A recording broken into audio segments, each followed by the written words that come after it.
Welcome, critters! I'm Claire Jones, your devoted host of the Sacred Reading CR podcast, where we discuss and examine Critical Role episodes, plotlines, characters, and players through the lens of sacred reading practices.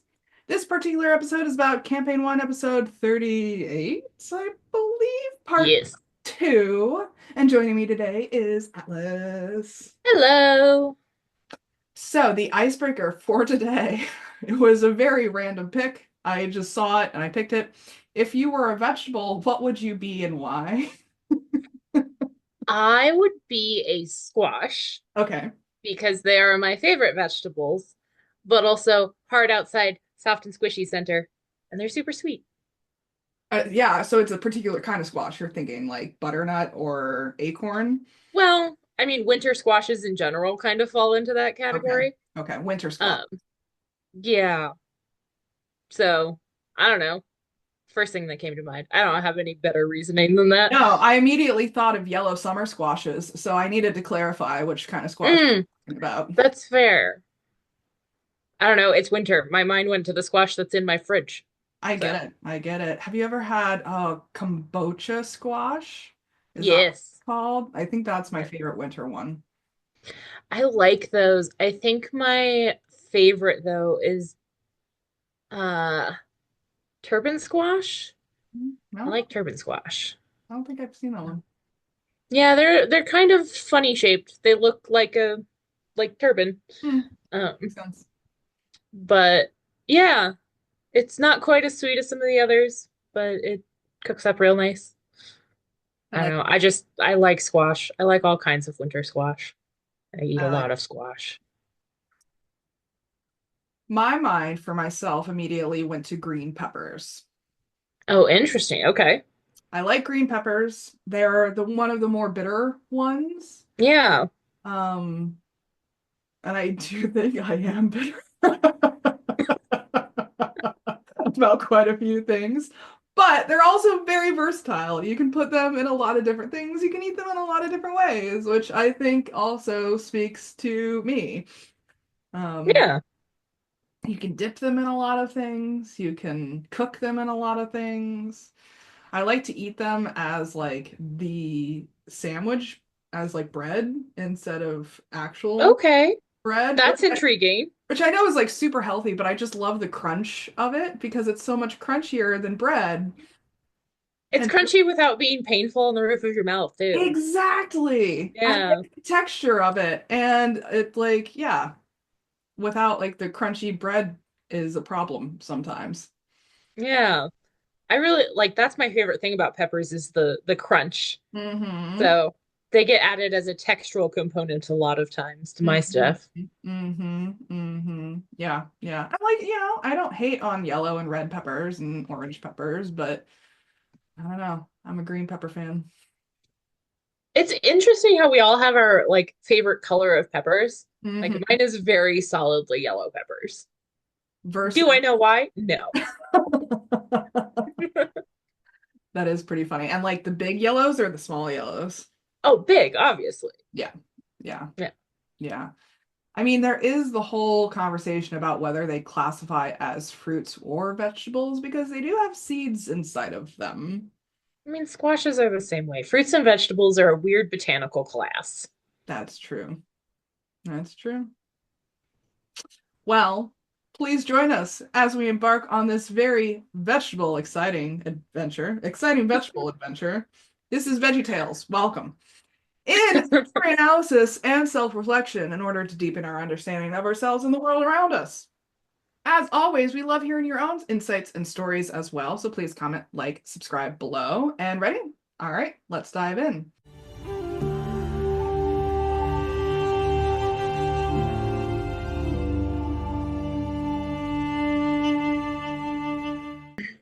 So, as we open this podcast episode, Atlas. Yay! My turn. Um, okay. We're on a roll today. When Yeah. we come back from break, Vex is headed off to find Jarrett, intending to ask him to keep an eye on things overnight because she doesn't trust Dr. Dranzel and his troop. When everybody convenes for breakfast the next morning, Scanlon makes a point to ask Dranzel if he knew about Kaylee, but doesn't specify what he wants to know about. Dranzel seems confused at the line of questioning, so Scanlon drops it, instead praising Kaylee and telling Dranzel to take care of her. Vex starts looking around the keep, checking on their valuables, and specifically looking for the 5,000 gold they expected to have already arrived. At first, it seems like the gold was never delivered, but after talking with the guards, a messenger had dropped it off the day before. Vex panics slightly and continues her investigation by asking various other people until she is finally told that the troupe of performers offered to watch over it until they returned. She confronts them, and they return the chest of gold, maintaining that they were only looking after it for safety. Vex, still slightly paranoid, justifiably, we will find out, sits down and starts to count the gold. As she's doing so, the rest of the gold is returned by another member of the troupe. Grog inquires about Scanlan's night, to which Scanlan awkwardly admits that nothing actually happened and declares Kaylee off limits, which leads to other questions. And he finally admits that he's in love in a way and appears to be telling the truth, which causes a bit of confusion amongst the party. The crew banters back and forth a bit before Percy mentions that they had agreed to investigate General Krieg's old house and maybe steal some things. Keyleth protests the many unknowns and the possibility of stealing to the point where she tries to stay behind, but the rest of the party pull her along and eventually she just goes with it. They leave Dr. Dranzel's troop at the keep with the admonishment not to steal anything else, and Jarrett paying very close attention to them. Vex manages to convince Keyleth that something shady is going on and that it's worth checking out General Krieg's house again. The party makes their way to the house, which appears to be abandoned. They debate telling the city guards that they're checking out the property so they don't get in trouble for sneaking in, but there are no guards in the immediate vicinity, and Grog quickly loses patience with the conversation. He hops the fence, walking brazenly up to the front door, and knocks. Vax takes a minute to change his cloak, and there's some lighthearted teasing about the sheer number of cloaks he has, which ends with the suggestion that Grog and Pike should be the stealthy lockpicking ones this time. No one answers when Grog has knocked at the front door, and so the rest of the party comes up to where he's at. And Pike asks if she can try picking the lock with some inspiration from Scanlan. She just manages to pull it off, which slightly irritates Vax in an amusing way. They step into the house and are greeted with the smell of decay from an unknown source. Trinket leads them to the source of the smell, which happens to be the remains of a meal left in the dining room. In an attempt to lessen the odor, Keyleth tries to druidcraft some flowers out of it, but only manages some mushrooms, which have no effect on the smell.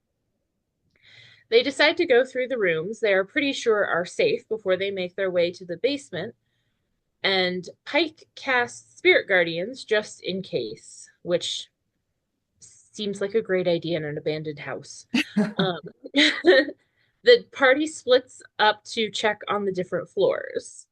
And as Vex, Percy, and Scanlan head towards the upper floor, Scanlan manages to trigger a trap and gets caught in a force cage. Right. Keyleth is initially amused, but also dispels the cage for him. They resume their search more cautiously, this time finding no traps upstairs, but a number of furnished bedrooms, which were empty last time they were in the house. The downstairs crew finds the kitchen where the meal was clearly cooked, but not cleaned up, and a mildewed basement that is separate from the one they are looking for.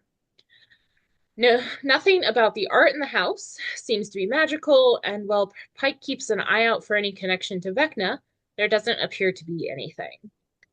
They make their way into the portal room, as they call it, and find it largely untouched since their confrontation with Krieg. They do notice one particular tapestry, which shows a mysterious figure they recognize to be Jamon Saord. We get a little bit of a lore dump from Matt regarding the continent of Marquette, the city of Ank'Harel, and Jamon Saord, who has ruled Ank'Harel for its entire 400-year existence in spite of looking and seeming human. There have been a few mentions of Marquette in the past and some connections, like the fact that that is where Jarrett is from, but they don't actually know much about the area and move on quickly. Vax turns to searching the room for traps, finding none but making note of a humanoid skull with an embedded emerald eye. Percy examines it closer, finding that it is heavier than expected and unnerving in the way that something might be wrong. The gem has been set expertly in the skull, and Percy detects a movement within it. The whole party gathers around this mysterious skull, and Pike casts Detect Good and Evil. What she finds isn't necessarily evil, but also doesn't seem good aligned. Between Percy's suspicion that it could be used to watch the room and Pike's spell, they decide the best idea is just to turn it around so it faces the wall. Vex inspects a gold tea set nearby, and Percy suggests that if they do any stealing, they should do it on the way out.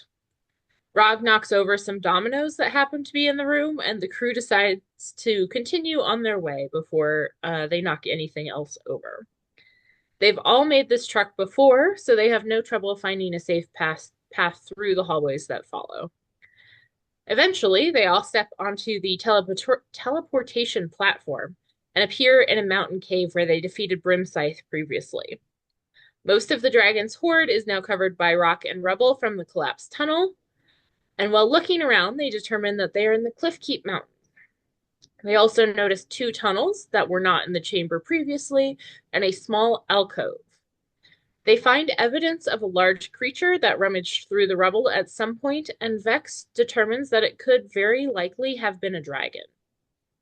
When they inspect the alcove, they find a frozen old man who appears to have been killed in a moment of terror.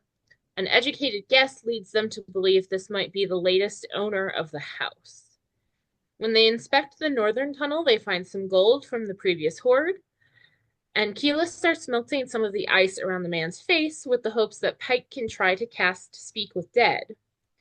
Vex tries to extract some of the gold, and Percy keeps an eye on the southern tunnel, while Vax keeps an eye on the cave mouth looking for any dangers. They feel the ground start to shake, and all of their efforts are interrupted by the arrival of a purple worm bursting out of the ground, and that is where we end for this episode. My first question is, do you think Matt intended for Dr. Dransel's troop to take the 5,000 gold, or was that improv on his end? I I think it could go either way, but with the amount of paranoia he was getting from Laura, Yeah, I think it was a very smart move and one that was somewhat inevitable. yeah. I really enjoyed watching Travis's face throughout that whole exchange because, like, the more irritated she got, the more he inched away from her. Yeah, it's fun to watch the body language interactions throughout a lot of this campaign, but I really like Travis is always one of my favorites to watch because Yes, he's so expressive in the way yes, that he just sits at the table. yeah, Um, and I love the way that he's interacting with Laura in this episode. They're having so much fun, and it's so clear, but so much of it is nonverbal. It's hard to like include in summaries and things. absolutely. Yeah, I mean, I think it's a perfect example of how you can make these very obvious plot nudges from the DM into not so obvious plot nudges from the DM. Because I think he has enough improv experience and spontaneity built up with Hmm. experience with him that he can catch the moments where he can make this like he's obviously nudging them towards a plot at this point, right? Right. So how can he make that a little less obvious to the players is by throwing in these little curveballs, like having Dr. Dransel's trip take the 5,000 gold. Yeah. Well, having that and having the smell of decay and then having it just be dinner that's Yeah, gone bad. yeah, Like he's throwing all of these things that are very much foreshadowing of what's coming next. Um, but are also like benign enough that they're just taken as like DM plot twists. Yeah. Like he, when Percy is handling the skull, he makes some kind of comment of like, you get a chill down your spine. And, Taliesin is immediately on edge of like, is it familiar? Is it going to start talking to me? Which is fine. But Matt takes a moment to clarify, like, it just feels unnerving. But Yeah. it's all of these things that are distracting the players a little bit. And they're on edge. They're looking for something. And he's giving them all of these things that aren't anything, which Like the makes them kind of dominoes. rush over the things that do matter, which Yeah. is kind of uh amazing in retrospect because I picked up on a lot of things this time that I don't know that I've ever paid attention to before because I know what's coming. Yeah. Yeah. I mean, the whole interaction of Keyleth trying to test if the tapestry is magical or not by jumping Hmm. around with it and seeing if it flies with her. Like, Yeah. he's giving them this sandbox to play in. And I think that that's a really good DM move is by throwing in all of these innocuous objects as well as non-innocuous objects. Yeah, for sure. And I think that that's one of the things that works best about this world in general is it is so large that there's space for the innocuous and the mundane and for things to not always be a jump scare because if everything's a jump scare, nothing's a jump scare, Yeah. you know. I mean, it makes me think of like, when you start a character, you roll on a random item table, Hmm. typically in D&D, and they're all innocuous objects. They're like a rabbit's foot or a spoon or a cameo, all of these weird Right. things. And my characters in my D&D game that I run, they always like probably every other session they're like, "Wait, what does the rabbit's foot do again?" And I'm like, "Nothing. It's just a rabbit's foot." And It's yet they're just the like, thing that you own. "Yeah," and they're like, "But what do we do with it?" And I'm like, "Whatever you want to do with it." Yeah, it's funny how those things can either go completely forgotten in, somebody's inventory for forever, Yeah. or they can become like really meaningful character objects that Yeah. never would have mattered. Yeah. You know, I think one of my like randomly assigned things was like a silver locket or something at one Mhm. point. It became this huge character thing that it was, part of their backstory, unintended. Did not mean to do that, but that's how it worked out in RP. Um, and it kind of feels like some of this stuff is just like, hey, see where it goes, see if it turns into anything. Yeah. Yeah. Yeah. And I think that's what makes this second half of the episode feel less stodgy. I guess the Yeah, only word that I can think of is like it feels a little less formulaic because both Matt and the players are playing around with the environment in yeah, unexpected ways. yeah. I think it also like helps that Matt is doing the work to foreshadow Mm-hmm. a lot of things right now. Mm-hmm. Um, and he's trying to make a point of pointing out certain things, but if he only points out the things that matter, then it's not as fun. Yeah. So he's trying to build a world where it's not just about the things he knows have to be in there. He's Yeah. trying to build something larger. And I think that works out well. Yeah. Well, it makes me think of like the more open-ended video games too. It's like Mm-hmm. when you reach the end of a level, there may just be a door that you have to go through, or there may be a room that you have to search for the next step. You know what I mean? Right. He's definitely in the latter category of there's a room, search for the next step. You may find a hammer, you may find a magic potion, who knows? Yeah. Yeah. No, I enjoy this half of the episode a lot more just because they're building up to something and you can feel the tension building, Mm, but you're not quite sure why. You're not quite sure what's happening. hmm. Um, and it just feels like something, but Yeah. you're not sure what yet. And that kind of like blank anticipation is really fun. Yeah. Especially after a little bit of a lull. It's just interesting to see it ramping back up in a way that you're not quite sure what's happening yet. And I think it also helps that we, the audience, didn't see their first trip to this house either. Yes. Because, I think about this a lot in terms of writing stories. I'm an author. I Hmm. think about a lot of things in those terms, is like sometimes the prologue isn't necessary.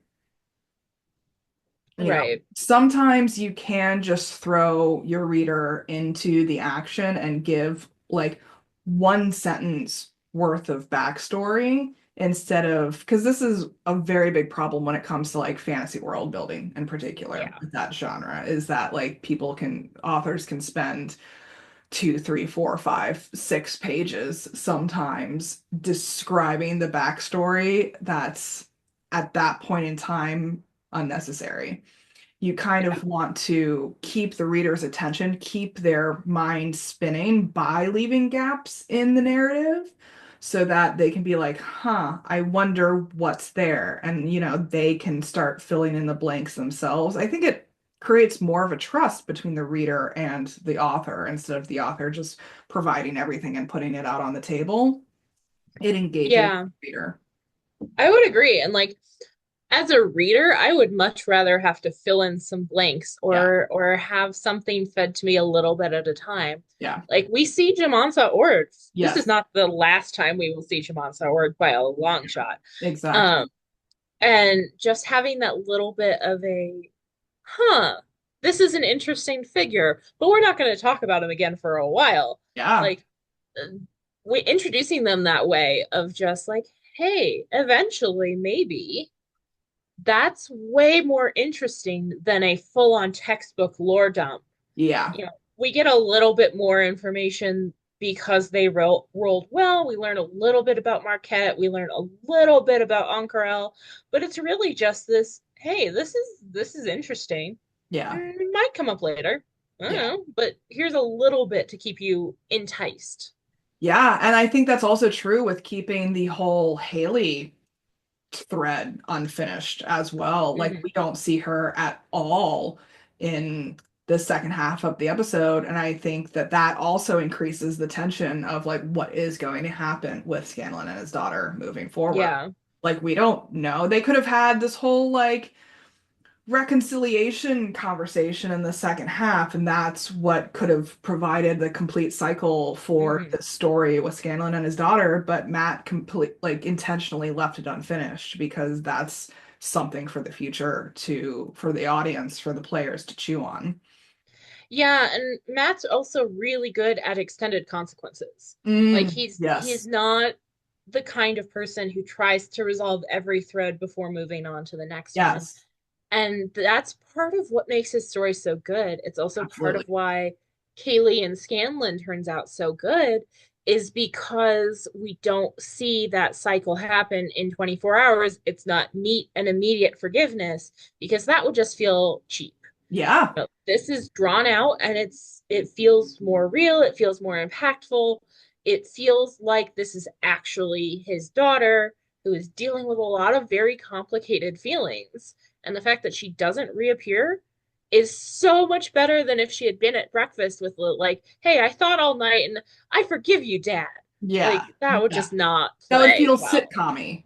Yeah, we're not in sitcom world. We're in Mhm. epic like fantasy world. Yeah. I mean, I immediately thought of Gantt charts. I don't know if you know what Gantt charts are. Unfortunately, yes. I mean, like I come from a world of business and Gantt charts are very popular and it's like where you have, overlapping projects and because like the end of one project doesn't correspond exactly with the end of another project and so Hmm. one project may start in the middle of another project and so there's all these different lines that are usually colored that stack up in various formations to show when the like start and end dates are for certain projects and it it conveys this complexity to the world that we're talking about here. It's not just like, here's the next door to the adventure. It's here's this world, and here's all of these different threads in this world. Here's all of these different narratives and um, tension challenges Hmm. that are building on different timelines in different ways that we may or may not see the end of soon. Right. And it's some of these I like we'll never see the end of. Not Yeah. everything gets tied up in a nice, neat little bow, which I also love, Yeah. like genuinely. Um, but right now we don't know which ones are going where and how things are going to play out. And there's just a lot of like balls in the air. Things could go a lot of different ways. Um, and it all depends on what the players latch onto. But Matt is also really good at making certain tracks more appealing than Yeah. others. Yeah. Um, so we're seeing a lot of dragon stuff in this one of just like we're talking about Brimscythe again, where when Vex investigates the Horde, like it could that be a dragon? Probably. Like there's a lot of these little hints. They talk about the new tunnels maybe being dragons. Like what kinds of dragons are prone to burrowing? Which I didn't know dragons burrowed. I mean, it makes sense, but that's not a thing I would think to ask. Yeah. Um, and it just there's a lot of little conversations about dragons in this episode. And then it's not a dragon, it's a worm. but but all of that like dragon foreshadowing is going to live in the players' heads. It's going to Yeah. live in our heads. We've talked about it a lot. It's not new. I Um mean, I think it even the whole chill with Percy, I think, is another mhm. hook for that character. Like I'm thinking of like all of these hooks that Matt has placed for all of the individual characters. Like for Vex and Vax, it's obviously dragons. For Vex, it's obviously gold. Yeah. Percy, it's that chill. You know what I mean? Mhm. It's like, huh, familiar yet unfamiliar. Does it connect? Is there a correlation? Right. Instantly gets his mind spinning. And Scanlan, I think, is still like chewing over the whole I have a daughter thing. So he's already Yeah. been hooked. Um, Yeah. But it's also like Pike is invested in like the good versus evil of this house, and wanting to make sure that it's safe. Keyleth is invested in the dead dude. I don't know why, but that worked as a very good hook for her. Just like there's this guy who happened to suffer the consequences of something, yeah. I and think she's also really concerned with the moral well-being of the group. That's always a character hook for her. yes, yeah, So she's um, in there just to make sure that the moral well-being of the group can be nurtured in the right direction, in her opinion. yeah, yeah. She's definitely got some opinions there. Yeah. Yeah. So. Well, personal experiences, like I'm automatically thinking about the books that I'm writing because I am also writing like an 8 book series. And so there are some very Mhm. extended consequences as well that I'm weaving into the narrative. Like I've specifically set up each of the books in a way where it's encapsulated from one POV to book. And so it seems like it's almost there is a complete cycle for that one character within that book, but I also have to provide overarching series consequences and Mhm. challenges and threads and stuff like that and weave those in. And Matt is one of my inspirations, I think, for how I write fantasy these days, especially with that world building element that we were talking about earlier, is how to drop clues instead of like lore volumes. Yeah, yeah. I think it's a really important lesson to learn. I think Matt's a good one to learn it from. Mm, And it's just, it's so easy to be inspired by the people whose art we admire. yeah. Uh, so it's worth taking pieces that work and building them into our own art. Yeah, I've said this before. I don't think I would have been able to write fantasy as successfully as I do write it without being introduced to Critical Role first. Yeah. And Yeah. I character think, development too is one thing that I learned from oh, Critical Role for sure. as well. Yeah. I don't think I would be as open to fantasy genre without Critical Role because my introduction to fantasy as a kid, is all very happy endings and, Yeah. everything works out in the end. And that's not my kind of story. I find it boring. Yeah. Um, not no judgment if that's you. Yeah. Great. I have my own hangups with it. Yeah. And so I it was can't do never fun cozy for me. fantasy.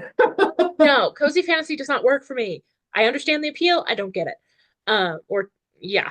Um, but it this was, I think, the first real fantasy I'd been introduced to as an adult that was not clean and cut and dried and black and white. It was gray and complicated and interesting because not everything was going to work out perfectly. And it's episodes like this that really make that stand out of there's not a railroad here. Like Yes. anything could happen and Yes. we're just playing around, but there's a lot of tension building, and that makes it interesting.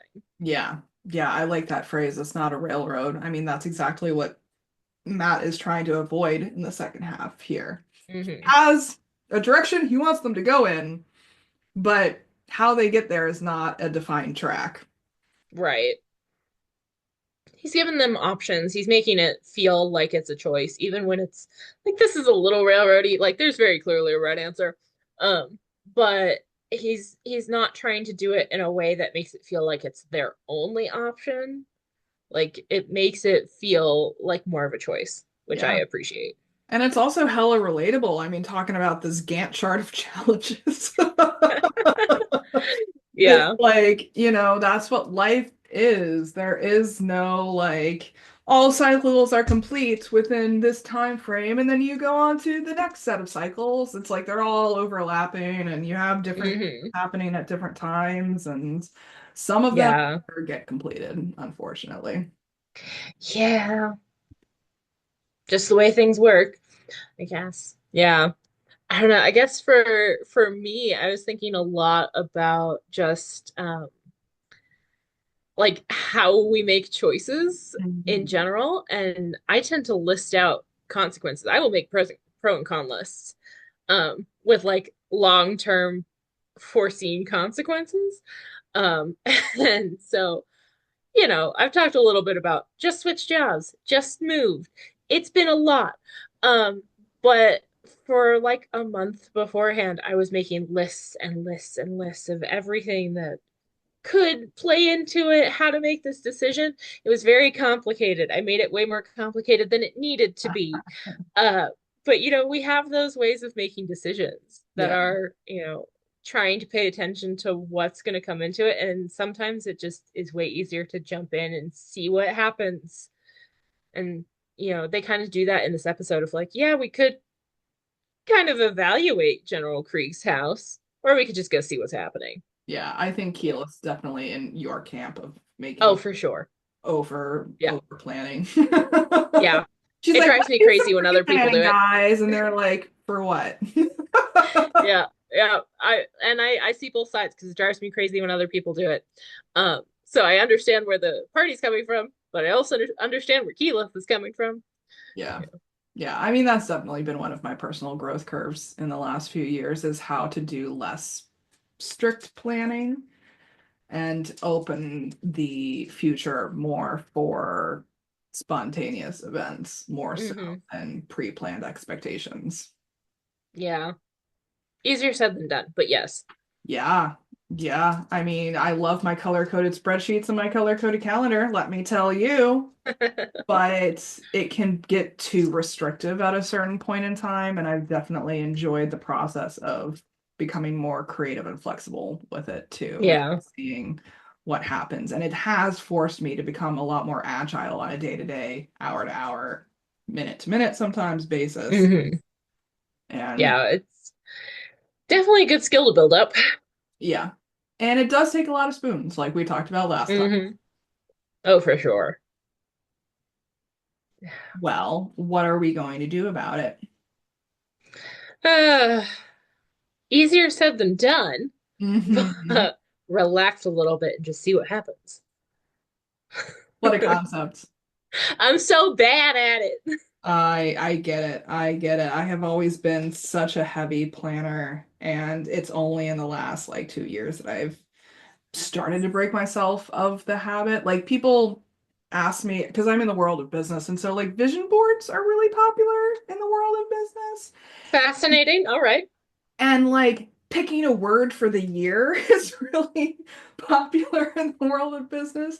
Like my word of the year is growth.